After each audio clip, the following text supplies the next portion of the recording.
Hello চাষি ভাইরা, আমি আশরাফ। আপনারা দেখছেন কৃষি ভিত্তিক ইউটিউব চ্যানেল বিবি নিউজ বাংলা।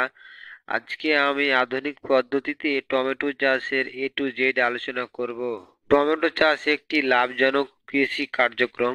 সঠিক পদ্ধতি অনুসরণ করে টমেটো চাষ করলে ভালো ফলন পাওয়া যায়। তো প্রথমেই আসি মাটি নির্বাচনে। আপনি কোন ধরনের মাটিতে টমেটো চাষ করলে ভালো ফলন পেতে পারেন? টমেটো চাষের জন্য উর্বর দোআঁশ, বেলে দোআঁশ মাটি সবচেয়ে উপযোগী। মাটির পিএইচ মান 6 থেকে 7 এর মধ্যে হওয়া ভালো। তারপর আলোচনা করি জাত নির্বাচন নিয়ে। স্থানীয় আবহাওয়া ও মাটির ধরন অনুযায়ী টমেটোর জাত নির্বাচন করতে হবে। কিছু জনপ্রিয় জাতের মধ্যে বাংলাদেশের বাড়ি টমেটো বা এক বাড়ি টমেটো, দুই বাড়ি টমেটো, তিন, এছাড়াও স্থানীয় হাইব্রিড জাত পাওয়া যায়, আপনি সেগুলো চাষ করতে পারেন। তারপর যে জাতটি আপনি পছন্দ করলেন সেই জাতের বীজ বাজার থেকে কিনে এনে বীজ বপনের আগে বীজ শোধন করে নিতে হবে। বীজতলায় বীজ বপন করতে হবে। সাধারণত বীজতলায় বীজ বপনের 3 থেকে 4 সপ্তাহ পর চারা তৈরি হয়। এবার আসি চারা রোপণ পদ্ধতি নিয়ে। চারার বয়স 3-4 সপ্তাহ হলে মূল জমিতে রোপণ করতে হবে। চারা রোপণের সময় সারি থেকে সারির দূরত্ব 60 থেকে 70 সেমি এবং চারা থেকে চারার দূরত্ব 40 থেকে 50 সেমি রাখতে হবে। এরপর আলোচনা করি টমেটো গাছের জন্য পর্যাপ্ত সেচ বা পানি নিষ্কাশনের ব্যবস্থা নিয়ে। টমেটো গাছের জন্য পর্যাপ্ত সেচ প্রয়োজন, তবে অতিরিক্ত পানি জমে থাকলে পানি নিষ্কাশনের ব্যবস্থা করতে হবে। ফুল ও ফল ধারণের সময় সেচের বিষয়ে বিশেষ যত্ন নিতে হবে। এবার আসি সার প্রয়োগ নিয়ে। জমি তৈরির সময় জৈব সার যেমন গোবর সার প্রয়োগ করতে হবে। রাসায়নিক সার হিসেবে ইউরিয়া, টিএসপি, এমওপি, জিপসাম ইত্যাদি ব্যবহার করা যায়। মাটির পরীক্ষা অনুযায়ী সারের পরিমাণ নির্ধারণ করতে হবে। এবার আসি আগাছা নিয়ন্ত্রণ নিয়ে অথবা ঘাস নিয়ন্ত্রণ নিয়ে। নিয়মিত আগাছা পরিষ্কার করতে হবে। হাত দিয়ে বা কোদাল দিয়ে আগাছা দমন করা যায়, তবে আপনি প্রয়োজনে আগাছানাশক ব্যবহার করতে পারেন।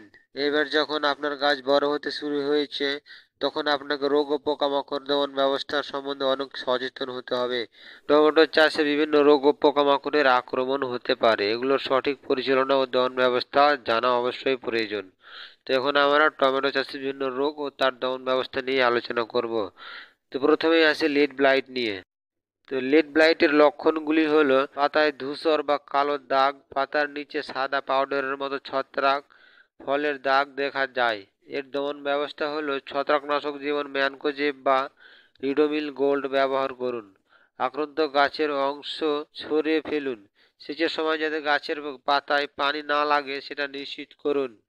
এরপর টমেটো চাষে যে রোগটি দেখা যায় এটি হলো আর্লি ব্লাইট। এর লক্ষণ হচ্ছে পাতায় গোলাকার ও বলয়াকার দাগ ও দাগের চারপাশে হলুদ হয়ে যায়। এই আর্লি ব্লাইট রোগ দমনের জন্য আপনি ছত্রাকনাশক যেমন ক্লোরোথালোলিন এবং ম্যানকোজেব ব্যবহার করুন। গাছের নিচের পুরনো পাতা সরিয়ে ফেলুন। এরপর যে রোগটি গাছের মধ্যে দেখা যায় সেটা হচ্ছে ভাইরাস রোগ। এর লক্ষণ হচ্ছে পাতার রং পরিবর্তন হয়, পাতা কুঁকড়ে যাওয়ায়, গাছের বৃদ্ধি বাধাপ্রাপ্ত হয়।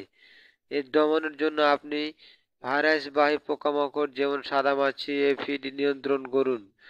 আক্রান্ত গাছ তুলে ফেলুন, রোগমুক্ত বীজ ব্যবহার করুন। এরপর টমেটো গাছে যে রোগটি দেখা যায় এটা হলো ফিউজারিয়াম উইল্ট। এর লক্ষণ হচ্ছে গাছের নিচের পাতা হলুদ হয়ে শুকিয়ে যায় এবং গাছ ঢলে পড়ে। এর দমন ব্যবস্থা হচ্ছে এই রোগ প্রতিরোধ জাত ব্যবহার করুন, মাটি শোধন করে নিন। এরপর টমেটো চাষে যেসব পোকামাকড় দেখা যায় সেগুলোর মধ্যে হচ্ছে সাদামাছি। লক্ষণ হচ্ছে গাছের নিচে সাদা পোকা দেখা যায়, পাতায় আঠালো পদার্থ জমে এবং কালো ছত্রাক জন্মায়। এর দমনের জন্য আপনি কীটনাশক যেমন ইমিডাক্লোপিড, এসিটামিপ্রিড ব্যবহার করুন। হলুদ আঠালো ফাঁদ ব্যবহার করুন। এছাড়া টমেটো চাষে এপিডও লক্ষ্য করা যায়। এফিডের লক্ষণ হচ্ছে পাতার নিচে ছোট ছোট পোকা দেখা যায়, পাতা কুঁকড়ে যায়। এ দমনের জন্য কীটনাশক যেমন ম্যালথিয়ন ও ডায়াজিনন ব্যবহার করুন। প্রাকৃতিক শত্রু যেমন লেডি বার্ড বিটল ব্যবহার করুন।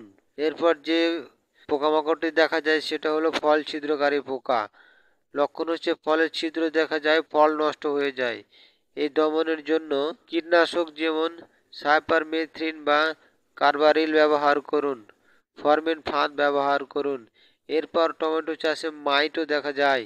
মাইট নাশক যেমন ইভামেকটিন বা সুপারজাইট ব্যবহার করুন। তো এই ছিল টমেটো চাষের গুরুত্বপূর্ণ আলোচনা। আপনাদের যদি ভিডিওটি ভালো লেগে থাকে তবে অবশ্যই একটি লাইক করবে।